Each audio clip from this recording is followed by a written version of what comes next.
Hi, welcome to How to Draw Simple. Today we're going to learn how to draw a shield.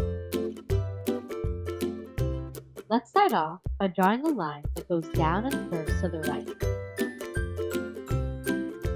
On top, add a line that goes to the right, curves up to a corner here. Then, mirror those lines on the other side like so.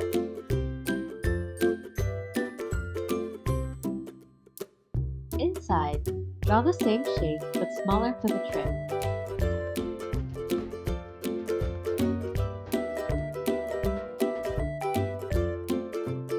Then, you can add the design on your shield. I'm going to go with a simple 4-panel design. First, draw a vertical line down the middle and a horizontal line across to split it into 4. Then, add some diagonal lines in the upper left and bottom right panels.